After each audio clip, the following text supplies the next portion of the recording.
My name is Henry, but this story is not about me. It's about what I saw with my own eyes, a story that broke my soul into pieces. And I'm not telling this story to point fingers or to make you cry, though you might. This is the story of Michael, my best friend, a man with the kindest heart I've ever known. And of Promise, the woman he loved more than his own life. And it is also the story of Collins, the man the world clapped for, but I cannot. Now, the story. It all started few years back, with a young man named Michael.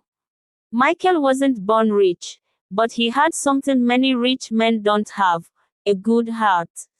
He worked hard, saved every dime, and lived with a single dream, to build a future with the woman he loved. Her name was Promise, a smart, beautiful, and ambitious young woman from a humble background. Michael met her during his youth service in Nigeria. She was just starting university then, and he was already making plans for their future. They fell in love, deeply and sincerely. There was no Instagram, no makeup filters, just pure affection. Michael later traveled abroad, London, to be specific. He found a job, cleaning offices during the day and washing clothes at night. It wasn't glamorous, it wasn't easy, but he didn't care. He had Promise in his heart, and that was enough. Every month, he sent money home. He paid Promise tuition. He helped with her accommodation. When she needed a laptop, he sacrificed buying a winter jacket to get her one. When she was sick, he sent her extra for hospital bills. And when she completed her studies, it was Michael who processed her papers to join him in the UK. Yes, he brought her abroad. It was his sweat that gave her wings. Promise arrived in the UK and continued her education. Michael was her backbone, emotionally, financially, and spiritually. He did everything, I mean everything, with one hope, to marry her one day. Promise excelled. She completed her master's, then went on to get her PhD. Then came the big break. She landed on a high-paying job with a multinational company. Her salary tripled Michael's. She bought a new car, rented a luxury apartment. Life was finally smiling on her. Back home, Promise's mother, Mrs. Grace, was overjoyed. A woman who once borrowed money to buy garri was now receiving monthly dollars from her daughter. She renovated her house, repaid old debts her mother borrowed when she was in school, even began building a small flat for rent. Michael continued loving Promise. He never complained that she was now richer. He supported her dreams, celebrated her wins, and trusted their promise to marry when the time was right. But that time never came. As Promise grew in status, her love for Michael began to shrink. It started with small things: ignoring his texts, coming home late, making excuses, canceling dates. Then one day, she said the unthinkable. "Michael, I think we need to take a break. I feel like we have outgrown each other." Michael was speechless. Outgrown each other? After everything? Then she said, "You're a good man, but we are on different paths now. I want someone who understands my world." Michael walked out of that apartment that day and didn't return. A few months later, Promise traveled back to Nigeria. But it wasn't for a funeral or business. It was for her wedding. She had fallen in love with Collins, a son of a senator. Tall, elegant, educated in Oxford, the type of man newspapers follow. Her wedding trended on social media. Photos of her, dressed in royal white, the president and first lady smiling by her side. Celebrities in attendance, gold-plated hall, horses, private jets. Her captions read, "From grass to grace. God did it. My king found me." And Michael saw it all, alone in his flat in London. He watched the videos, the photos, the hashtags. His hands trembled. He stared at the screen for hours. The woman he gave his life for, had erased him like a mistake.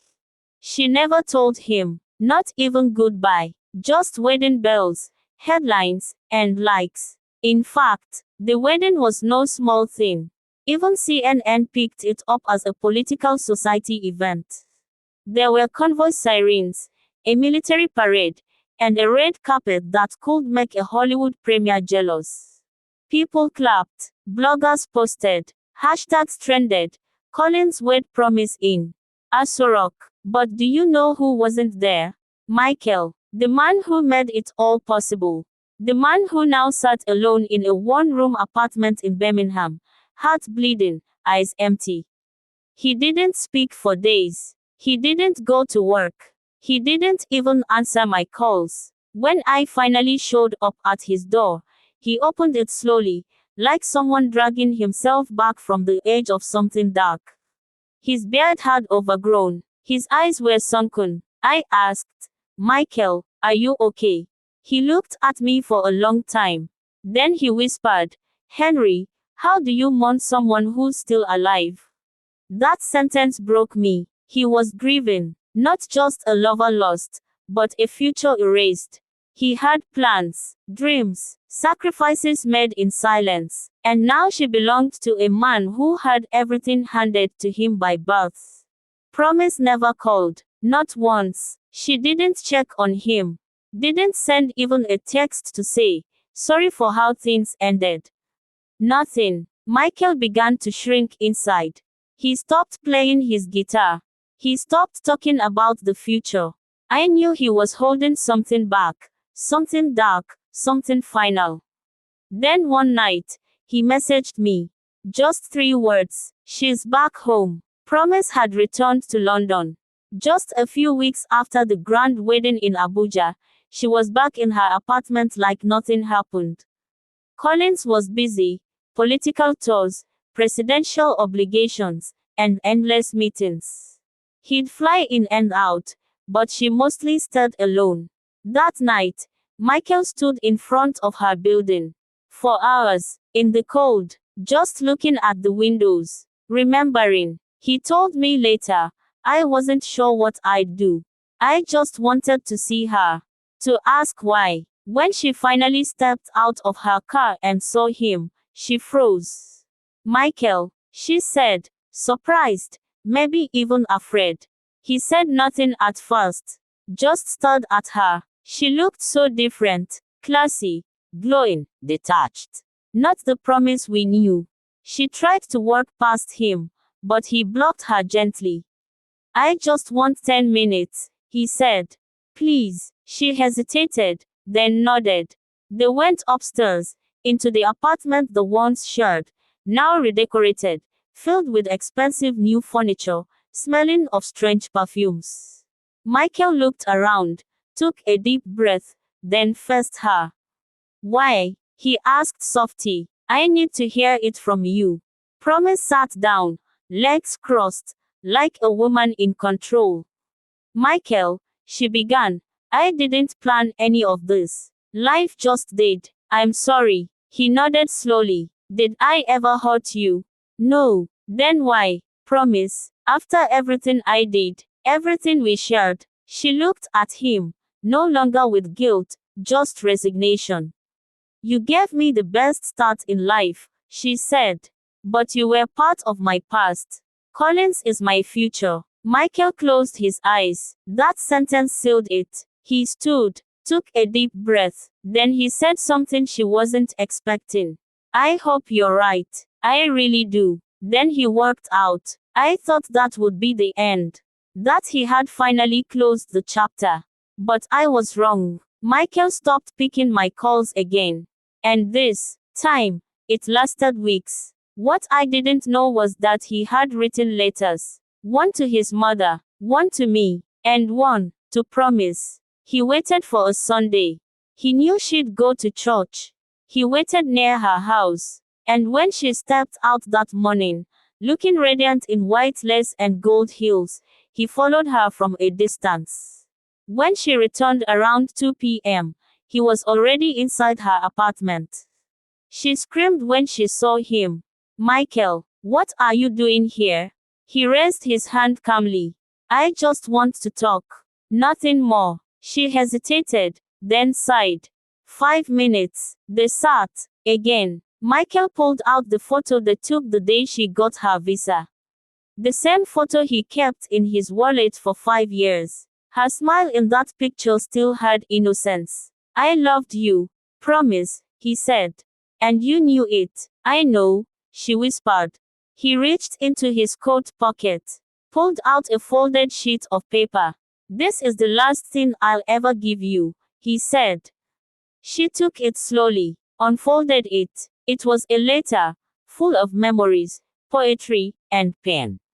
Written in his own handwriting. While she read it, tears began to fall. But by the time she looked up, it was too late.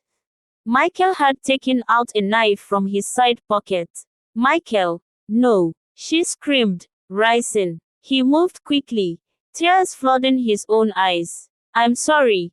Promise, I just can't live with this weight anymore. And in one heartbreaking moment, he stabbed her. Not once, but twice. She fell to the floor, gasping. Gargling, her white dress soaking in blood. Michael knelt beside her, holding her hand. Forgive me, please. Then he turned the knife to himself and drove it deep into his chest. When neighbors found them minutes later, there was no pulse, just a trail of blood.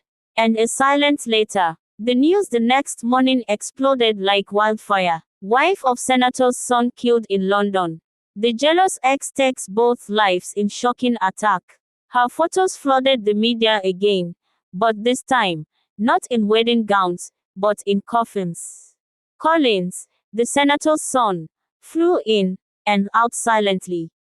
There was no official statement, no funeral tribute from Aso Rock, just silence, cold, powerful silence. I didn't hear it from the news first. I saw it with my own eyes. That night, after everything happened, I was the one who handed the police the memory card from the small security camera Michael had secretly installed in his old apartment. He didn't tell me about it. But 2 days before it all happened, he mailed me a box.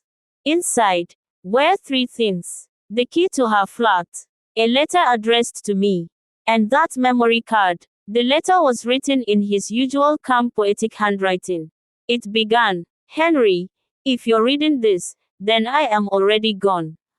Don't hurt me. I couldn't bear the weight anymore. She was everything to me. You, Henry of all people, know that. Please, make sure someone tells the full story.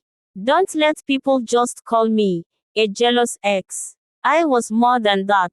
I was a man who gave everything and broke when I lost everything. Watch the footage. You will understand. I watched it. All of it. I knew now how it all happened. Not by gossip, not by guesswork, but by the cruel honesty of a single, unblinking camera in a corner of a living room. The authorities did what they had to do. Promisa's body was released to her family after a few weeks of paperwork. Collins, the senator's son, did not attend the repatriation. Everything was handled by aides and security agents. Michael's burial came 2 weeks later. A small gathering, quiet, tearful. His mother sat on the floor, surrounded by a few relatives, unable to say a word. I delivered the eulogy. I told the truth about how he loved, about how he gave, about how he broke, and about how the world looked away when it mattered most.